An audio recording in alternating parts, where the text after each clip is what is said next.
بسم اللہ الرحمن الرحیم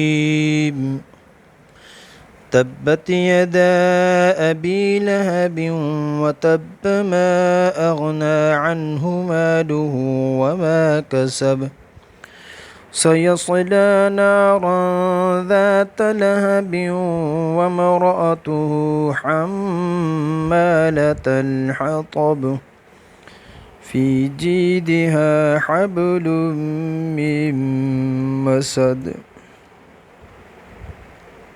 صدق اللہ العظیم۔ اس کا تفسیری ترجمہ یہ ہے کہ ابو لہب کے ساتھ ہاتھ ٹوٹ جائیں اور وہ برباد ہو جائے، نہ اس کا مال اس کے کام آیا اور نہ اس کی کمائی۔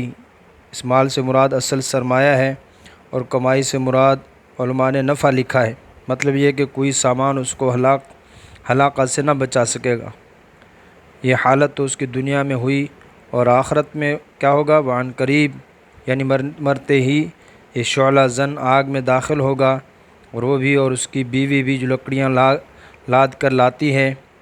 اس سے مراد خاردار لکڑیاں ہیں جن کو وہ رسول اللہ صلی اللہ علیہ وسلم کے راستہ میں بچھاتی تھی تاکہ آپ کو تکلیف پہنچے، اور وہ دوزخ میں پہنچ کر اس کے گلے میں یعنی دوزخ کی زنجیر توق ہوگا، گویا وہ ایک ایسی مضبوط رسی ہے جو خوب بٹی ہوئی ہے۔ اس سے مراد سختی اور استحکام ہے۔ اور فرمایا کہ اس ابو لہب کا اصل نام جو تھا وہ عبد العزیٰ تھا۔ یہ عبد المطلب کی اولاد میں سے ہے۔ سرخ رنگ ہونے کی وجہ سے اس کی کنیت ابو لہب مشہور تھی۔ قرآن کریم نے اس کا اصلی نام اس لیے چھوڑا کہ وہ نام بھی مشرکانہ تھا، اور ابو لہب کنیت میں لہب جہنم سے ایک مناسبت بھی تھی۔ یہ شخص رسول اللہ صلی اللہ علیہ وسلم کا بے حد دشمن اور اسلام کا شدید مخالف، آپ صلی اللہ علیہ وسلم کو سخت ایذائیں دینے والا تھا۔ جب آپ صلی اللہ علیہ وسلم لوگوں کو ایمان کی دعوت دیتے، یہ ساتھ لگ جاتا اور آپ صلی اللہ علیہ وسلم کی تکذیب کرتا جاتا تھا۔ اس کا شان نزول اس صورت کب اور کیوں اتری؟ صحیحین یعنی بخاری اور مسلم میں ہے کہ جب رسول اللہ صلی اللہ علیہ وسلم پر آیت وَأَنذِرْ عَشِيرَتَكَ الْأَقْرَبِينَ نازل ہوئی تو آپ صلی اللہ علیہ وسلم کوہ صفا پر چڑھ کر اپنے قبیلہ قریش کے لوگوں کو آواز دینے لگے۔ بعض روایت میں ہے کہ یا صباحا کہہ کر، یا عبد مناف، یا بنی عبد المطلب وغیرہ ناموں کے ساتھ آواز دی۔ اس طرح آواز دینا یا کے ساتھ عرب میں خطرہ کی علامت سمجھا جاتا تھا۔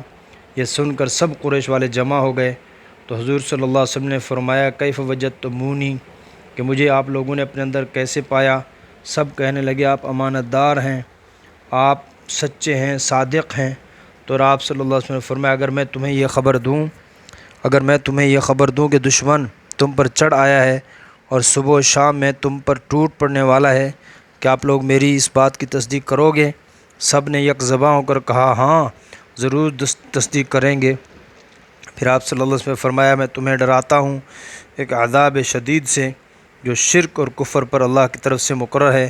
یہ سن کر ابو لہب نے کہا تبا لک لہذا جمعتنا یا محمد، نقل کفر نباشد۔ وہ کہنے لگا کہ ہلاکت ہو تیرے لیے، کیا تو نے ہمیں اس لیے جمع کیا تھا؟ آپ کو مارنے کے لیے ایک پتھر اٹھایا۔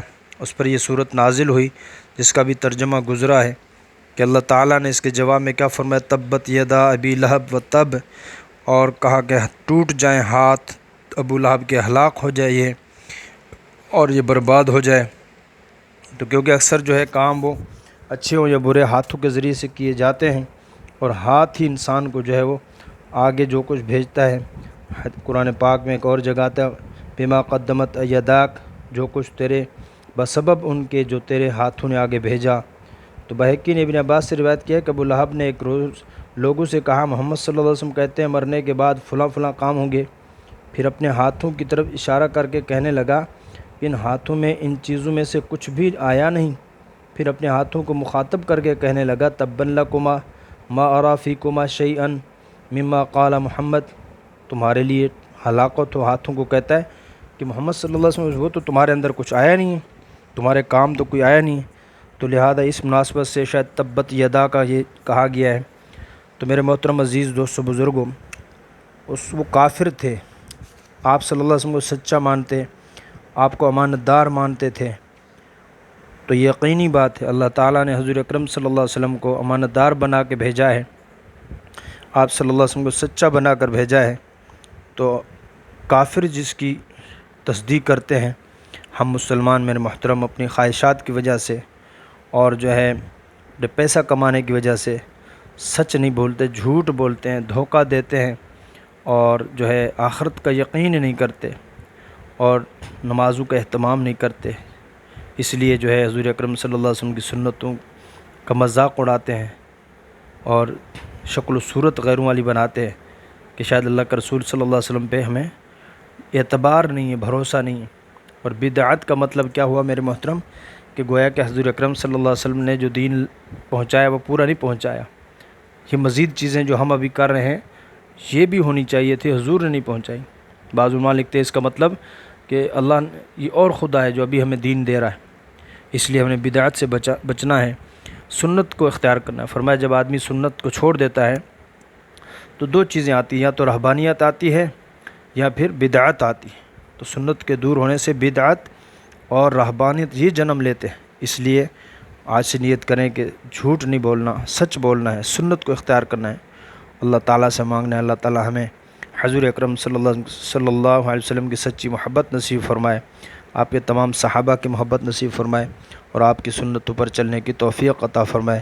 وآخر دعوانا ان الحمد للہ رب العالمین۔